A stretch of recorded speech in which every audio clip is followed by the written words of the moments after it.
I was going to only stay in Sydney for about 5 days. Is that a vlog? Yeah, you want to be in the vlog? So, what was I saying? Okay, everybody wants to be in my video. All the research that I did was saying that you should only be here for about, what, 5 days, and that's it, and then you should get out of Sydney because it's really expensive. Well, to be honest, I think you need a hell of a lot more time than that. And actually on Christmas Day, I was on a picnic and I was just thinking, like, I'm not ready to leave. There's so much more to explore, and I actually canceled my flight. I've been kind of panicking trying to find accommodation, practically homeless until a few hours ago.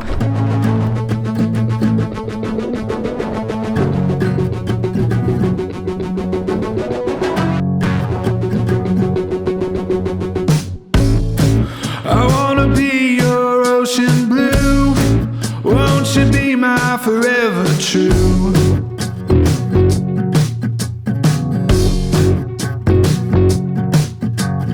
One of the main reasons why I extended my trip here in Sydney was to see the fireworks. I read in Reader's Digest that it's considered to be one of the best fireworks show across the globe. Plus, it is the first major international city to welcome the New Year, so I didn't want to miss that. We are stuck right now waiting to get to the amusement park for New Year's, and it's raining everywhere, and this is not a good start for New Year's, especially since we spent a lot of money to go to this. So we're all huddled in a corner with like a lot of people right now. It is summertime here in Australia, so typically it's beautiful and warm out.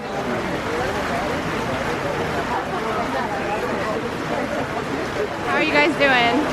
So good! It's a little damp. Just a little damp. It's a little damp. Could be worse. We escaped the rain for literally like 2 minutes, and now it's like this. Here's the thing, just because you're in Sydney doesn't mean that you're gonna have this amazing view of the fireworks or that you're gonna have Instagram posts like the ones you're looking at now. That's just a false reality. Unless you're willing to spend hundreds of dollars literally to have an amazing spot and actually capture it like this, that's just not going to happen.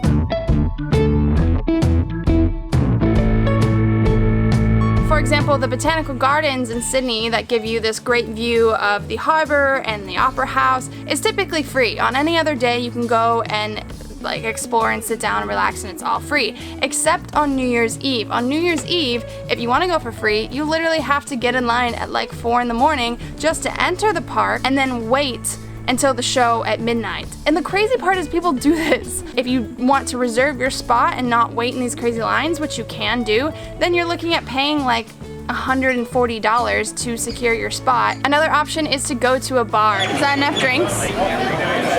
No. No. Is that enough drinks? No.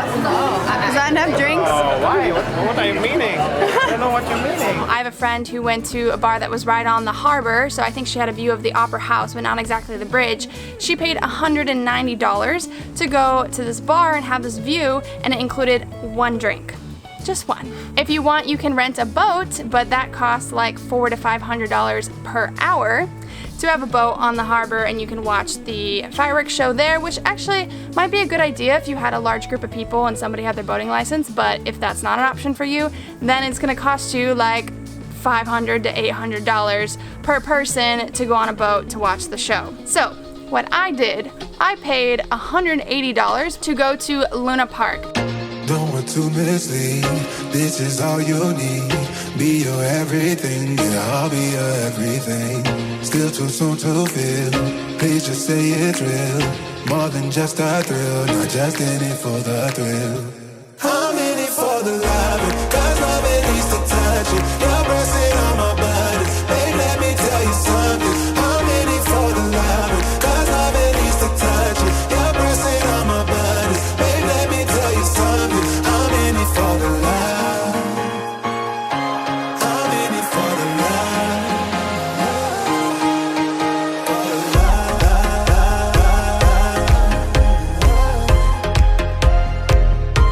I'm in it for the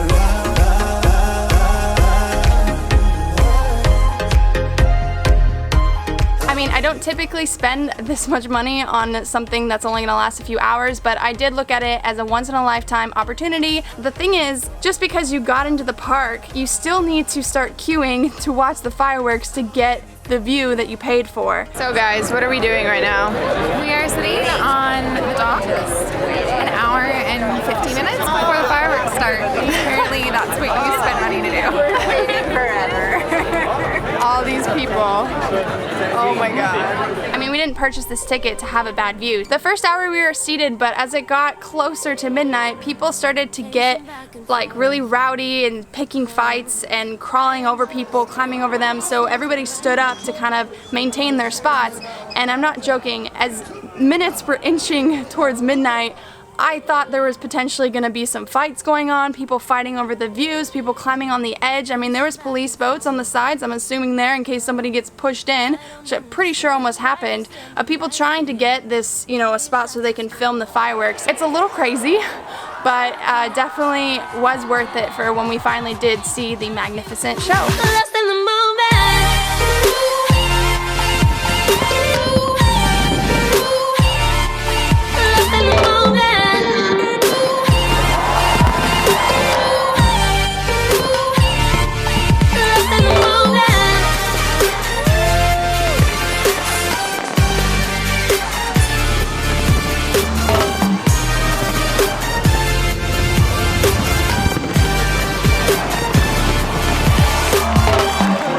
Organizers say that $5.8 million was spent on the New Year's Eve show and is worth an estimated $133 million to the local economy and is seen by an estimated 1 billion audience across the globe. Obviously, getting their profits from the millions of people paying for their viewing spots.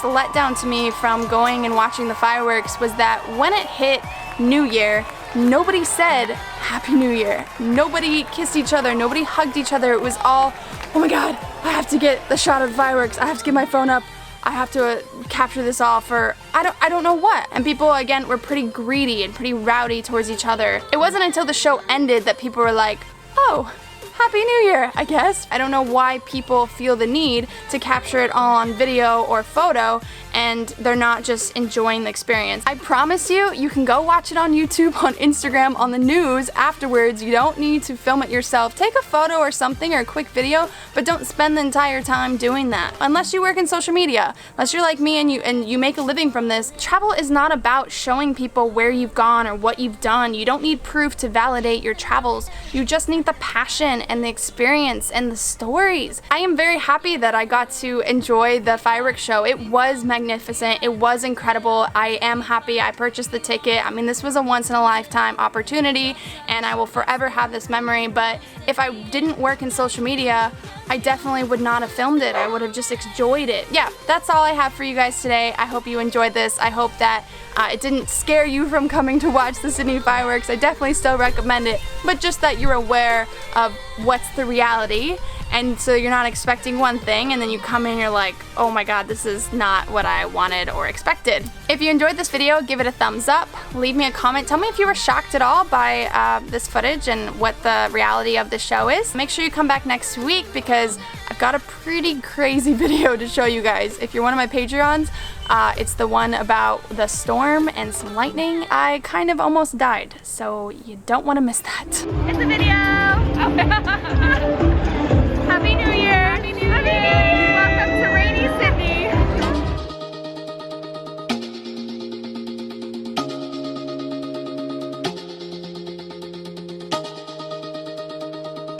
Don't want to mislead. This is all you need. Be your everything, yeah, I'll be your everything. Still too soon to feel. Please just say it's real.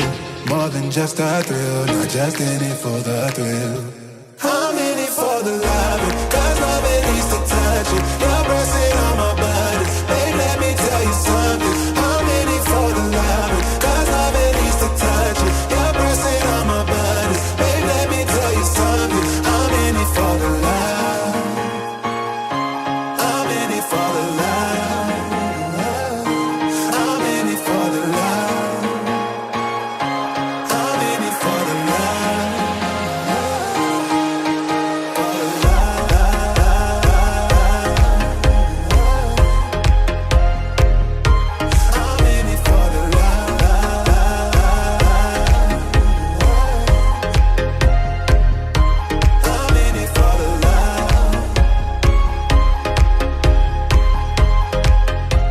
guys go, I want to thank a few of my Patreons that have really stuck out to me. Tyler Armstrong, Samuel Weiner, and Jeffrey Green. We just like have daily conversations over Messenger. I just feel like I'm always talking to you guys. Separate messaging. I don't know, I feel like we're starting to get to know each other. We're starting to become friends, and it's just really cool. Anytime I see a message from you on Patreon or Instagram, I'm immediately like, oh, I need to go read that. I need to go see what they're saying. Yeah, I just really appreciate it, and thank you for being awesome Patreons.